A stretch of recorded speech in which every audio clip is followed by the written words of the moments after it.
WhatsApp আই hope সকলোৱে ভালে আছা। যদি তোমালোকে মোৰ চেনেলটোত প্ৰথম আহিছা তেতিয়াহ'লে মোৰ চেনেলটো ছাবস্ক্ৰাইব কৰিবা আৰু লগতে লাইক কমেণ্ট কৰি থাকিবা। আজি মই তোমালোকক প্ৰশস্তি কবিতাটোৰ 1 নম্বৰীয়া প্ৰশ্ন উত্তৰ কিছুমান দিবলৈ ওলাইছোঁ। আই হোপ সকলোৱে বুজি পোৱা। 1 নম্বৰ প্ৰশ্নটো আছে, ৰঘুনাথ চৌধুৰী কোনখন অধিৱেশনৰ সভাপতি আছিল? উত্তৰটো হৈছে ৰঘুনাথ চৌধুৰী তেজপুৰত অনুষ্ঠিত হোৱা অসম সাহিত্য সভাৰ সভাপতি আছিল। 2 নম্বৰ প্ৰশ্নটো হৈছে ৰঘুনাথ চৌধুৰীক কি কবি বুলি জনা যায়?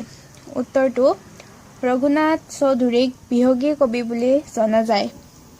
3 নম্বৰ প্ৰশ্নটো ৰঘুনাথ চৌধুৰীৰ জন্ম ক'ত হৈছিল?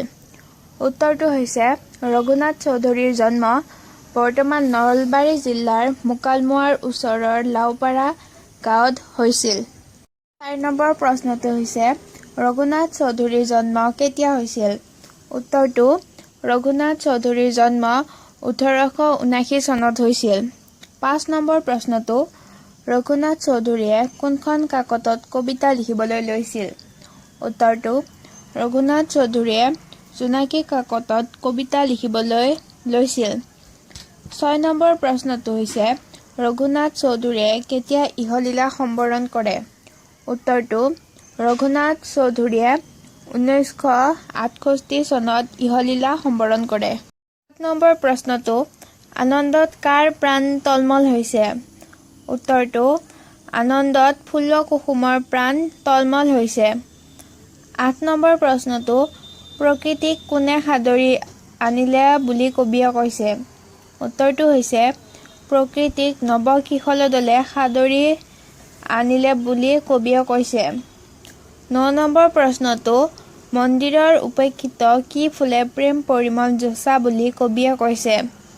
উত্তৰটো হৈছে মন্দিৰৰ উপেক্ষিত ৰবাব ফুলে প্ৰেম পৰিমল যঁচা বুলি কবিয়ে কৈছে। 10 নম্বৰ প্ৰশ্নটো ছন্দ ভৰা সুমধুৰ টান কোনে ধৰিছে? উত্তৰটো হৈছে ছন্দ ভৰা সুমধুৰ টান জল, স্থল আৰু অন্তৰীক্ষে ধৰিছে। 11 নম্বৰ প্ৰশ্নটো জল, স্থল আৰু ক'ত দেৱতাৰ মহা অভিযান চলিছে? উত্তৰটো জল, স্থল আৰু অন্তৰীক্ষত দেৱতাৰ মহা অভিযান চলিছে। 12 নম্বৰ প্ৰশ্নটো মহামহিমৰ গান কিহে গায় বুলি কবিয়ে কৈছে? উত্তৰটো হৈছে মহামহিমৰ গান কৃষক বেণুৱে গায় বুলি কবিয়ে কৈছে। 14 নম্বৰ প্ৰশ্নটো ঊষাৰ কুমকুম ৰাগে ৰঞ্জিলে বসুধা কবিতাটোত ঊষা বুলি কাৰ কথা কোৱা হৈছে? উত্তৰটো কবিতাটোত ঊষা বুলি সূৰ্যৰ কথা কোৱা হৈছে। 14 নম্বৰ প্ৰশ্নটো ৰঘুনাথ চৌধুৰীৰ কবিতা পুথি দুখনৰ নাম লিখা। উত্তৰটো হৈছে ৰঘুনাথ চৌধুৰীৰ কবিতা পুথি দুখনৰ নাম সাদৰী আৰু দহিক তৰা। 15 নম্বৰ প্ৰশ্নটো ৰঘুনাথ চৌধুৰীৰ পিতৃৰ নাম কি?